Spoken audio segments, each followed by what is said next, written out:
Chapter 19 of the Science of Being Great by Wallace D. Wattles. A View of Evolution. But how shall we avoid throwing ourselves into altruistic work if we are surrounded by poverty, ignorance, suffering, and every appearance of misery, as very many people are?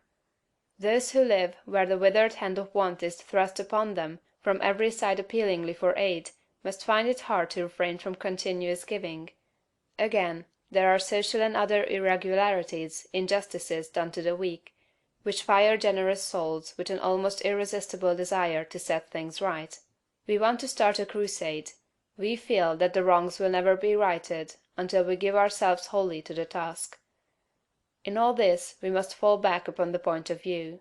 We must remember that this is not a bad world but a good world in the process of becoming. Beyond all doubt, there was a time when there was no life upon this earth. The testimony of geology to the fact that the globe was once a bowl of burning gas and molten rock, clothed about with boiling vapors, is indisputable. And we do not know how life could have existed under such conditions. That seems impossible. Geology tells us that later on a crust formed, the globe cooled and hardened, the vapors condensed and became mist or fell in rain. The cooled surface crumbled into soil, moisture accumulated, ponds and seas were gathered together, and at last somewhere in the water or on the land appeared something that was alive. It is reasonable to suppose that this first life was in single-celled organisms, but behind these cells was the insistent urge of spirit, the great One Life seeking expression.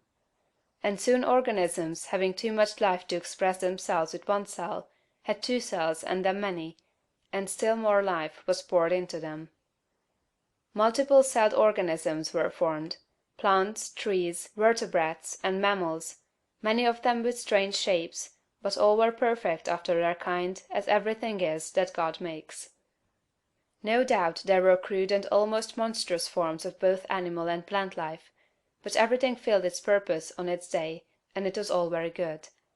Then another day came, the great day of the evolutionary process, a day when the morning stars sang together and the sons of God shouted for joy to behold the beginning of the end. For man, the object aimed at from the beginning, had appeared upon the scene. An ape-like being, little different from the beasts around him in appearance, but infinitely different capacity for growth and thought. Art and beauty, architecture and song, poetry and music, all these were unrealized possibilities in that ape-man's soul, and for his time and kind he was very good. It is God that works in you to will and to do of his good pleasure, says St. Paul. From the day the first man appeared, God began to work in man, putting more and more of himself into each succeeding generation, urging them on to larger achievements and to better conditions, social, governmental, and domestic. Those who looking back into ancient history see the awful conditions which existed, the barbarities, idolatries, and sufferings, and reading about God in connection with these things, are disposed to feel that he was cruel and unjust to man, should pause and think. From the ape-man to the coming Christ-man, the race has had to rise. And it could only be accomplished by the successive unfolding of the various powers and possibilities latent in the human brain. God desired to express himself, to live in form, and not only that, but to live in a form through which he could express himself on the highest moral and spiritual plane.